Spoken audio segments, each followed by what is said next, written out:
12 tahun ya. Mungkin kata-kata atau apa yang bikin dia malu kan? Ada kata-kata tentang hal-hal yang berbau vulgar, tentang apalah istilahnya sensitif kepribadian. Kan ke anaknya langsung di depan gitu. Itu Saat itu waktu responnya gimana Mas? Hah? Dikatain kayak gitu. Yang mana? Respon dari si anak tersebut. Respon saya tuh langsung sakit dia, nangis dia di situ, ya kan, nangis. Habis itu besoknya demam dia, selama 4 hari berturut-turut. Bayangin loh, kita aja demam paling lama itu 2 hari gitu, ini 4 hari turun-turun panasnya. Maka dari itu, untuk mencegah ini terjadinya dia berkepanjangan, pengalaman pahit dia ini harus kita minta pendampingan dari KPAI. kemudian kata-kata itu keluar dari mulut ayah atau Iya. ibunya. Keluar dari mereka lah. Jadi ini videonya kita simpan karena udah kita serahkan ke penyidik gitu. Jadi ini untuk proses kepentingan hukum saja. Nggak bijaksana saya sampaikan kepada publik kata-kata tersebut. Itu saja. Yang penting yang bersangkutan Anda bertanggung jawab lah. Kalau memang ada orang masalah silahkan proses hukum. Jangan Anda berbuat yang sama juga kepada orang lain gitu. Kalau memang Anda berbuat yang sama juga terhadap apa yang Anda alami, berarti Anda juga sama. Nggak ada bedanya dengan orang yang melakukan perbuatan itu. Ya, terima kasih ya teman-teman ya. Kita baru terima SP2HP dari Polres Bojonegoro ya. Surat pemberitahuan hasil perkembangan penyelidikan. Untuk saat ini Polres Bojonegoro akan mengagendakan saksi, dan berdasarkan komunikasi kita dengan penyidik Polres Bojonegoro akan dijadwalkan agenda untuk pemeriksaan ahli bahasa. Karena kan ada bahasa-bahasa yang tidak layak begitu, maka nanti akan diuji bahasa tersebut apa dan kata-kata apa gitu. Dan memang menurut saya kata-kata itu tidak layak dan tidak pantas didengarkan oleh siapapun. Tapi mungkin untuk ayah Rojak dan Umi Kalsumnya akan dipanggil ke Bojonegoro juga atau gimana? Iya, itu pasti karena ini kan proses hukum gitu loh.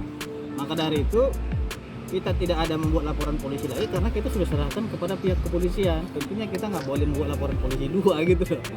Kalau mana mungkin orang yang sudah diproses secara hukum diproses lagi gitu secara diproses lagi, itu namanya nebis in idem dalam kasus hukum gitu. Nggak bisa. Bang, ini kan kejadiannya bulan Juli. Kenapa baru melaporkan sekarang ke KPI? Kenapa melaporkan kita? Melihat reaksi yang bersangkutan gitu. Yang bersangkutan kan melaporkan lagi ke Polda Metro Jaya. Katanya ITE-nya lagi kan gitu. Satu aja belum beres dia melaporkan lagi untuk yang kedua kalinya. Maka saran saya selesaikan aja dulu yang satu. Yang bersangkutan kan tahu yang bersangkutan ini di luar negeri katanya kan gitu. Kalau memang di luar negeri ini harus sesuai dengan SOP yang berlaku. Ya dalam hal ini yang bersangkutan harus melalui dengan perjanjian ekstradisi antar negara. Nah, pertanyaan saya apakah di negara yang bersangkutan ini ada perjanjian ekstradisi dengan Indonesia? Ini harus dipahami. Kalau nggak ada perjanjian ekstradisi antara Indonesia dengan Singapura, ini nggak bisa dilakukan. Kalaupun bisa dilakukan harus melalui hubungan diplomat. Gitu aja. Sangat rumit. Jadi bukan sangat rumit. Kita serahkan sepenuhnya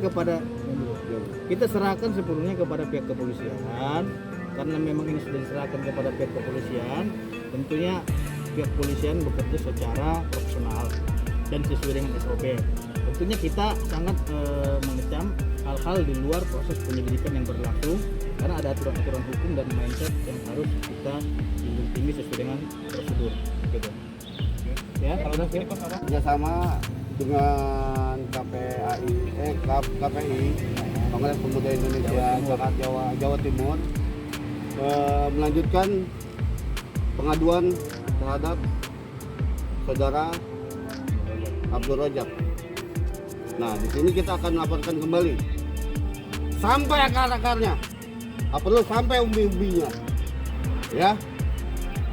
Tidak ada yang di Indonesia ini yang kebal hukum, paham itu? Jangan merasa diri paling benar, jangan merasa diri punya uang.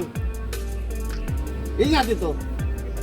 Kita akan kawal sampai kapanpun, sampai lubang sebut pun kita kawal. Dari pihak KPAI akan memberi respon berapa lama bang? KPAI nanti akan berkoordinasi dengan P2 atau P2A. Dan tadi pembicaraan kita dengan penyidik di KPAI ya akan melakukan koordinasi dengan laporan polisi kita yang di Polres Bojonegoro.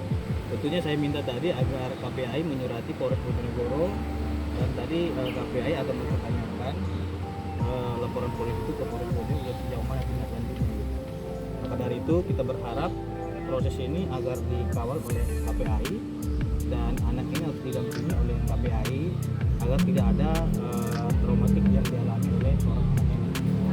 Jadi kita berharap dan kita berterima kasih juga kepada Komisi Perlindungan Anak Indonesia yang telah melayani kita dengan baik dan akan memproses laporan ini sebaik mungkin, dan nantinya akan kita ikuti arahan dari KPAI terkait dengan panggilan selanjutnya gitu. Bang, Jadi mungkin- ini harus jalan terus benar gitu. Ketika seseorang itu bersalah, silahkan proses secara hukum. Jangan Anda membalikan kesalahan yang dibuat orang kepada Anda itu, Anda lakukan lagi kesalahan yang sama kepada orang tersebut. Maka dari itu mereka berdua ini sama-sama salah. Maka kita minta kalau memang yang bersangkutan memproses, ini juga harus diproses secara hukum. Agar yang bersangkutan juga merasakan bagaimana rasanya diproses. Ya. Bapak pertanyaan tadi. Pertanyaannya tadi ada sekitar 10 pertanyaan terkait dengan apa yang dialami anak. Yang pertama sakit, berapa lama anak ini mengurung diri, dan sejauh ini apakah ada bully, ya kan udah kita sampaikan semua. Dan dia juga minder ke teman-teman sekolahnya gitu. Karena kan viral banget tuh, apalagi anak ini juga disorot gitu di Iya. media sosialnya, kan nggak boleh. Harus di blur. Apalagi anak kecil gitu. Yang mungkin ada yang sampaikan dari DKI Jakarta. Nah, saya sebagai Ketua DKI Jakarta bekerja sama dengan KPAI. Mobil motor.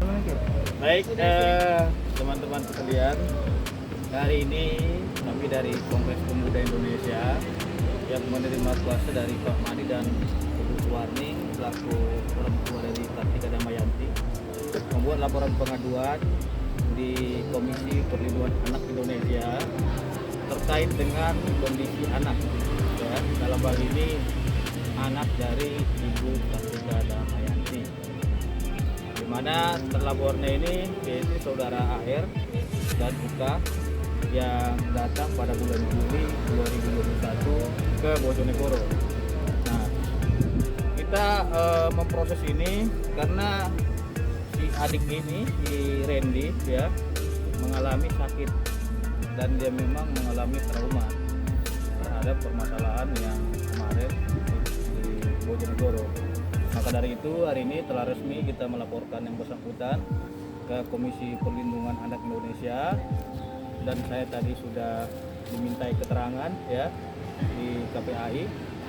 Kita berharap agar tidak terulang lagi permasalahan ini dan diberikan pelajaran kepada yang bersangkutan ini, karena antara anak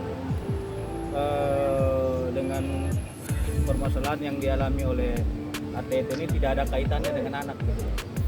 Dimana si Randy, adik Randy ini tidak mengetahui apa yang terjadi antara ibunya dengan ATT.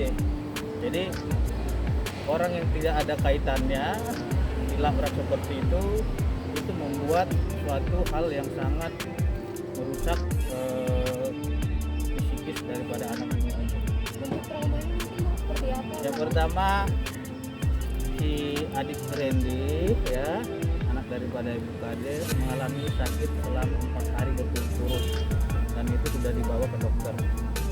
Terus yang kedua, selama 2 minggu dia takut keluar rumah, anak ini, dan dia mengurung diri.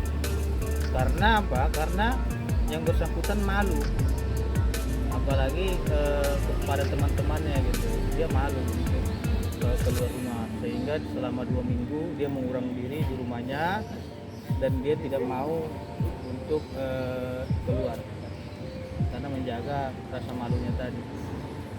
Nah, karena memang untuk menjaga psikis anak ini, kita membuat laporan pengaduan resmi. Ada hal-hal yang sangat negatif sekali yang tidak perlu saya sampaikan di sini, yang kita rahasiakan, tidak pantas untuk didengarkan anak ini dengan kata-kata yang memang tidak layak gitu.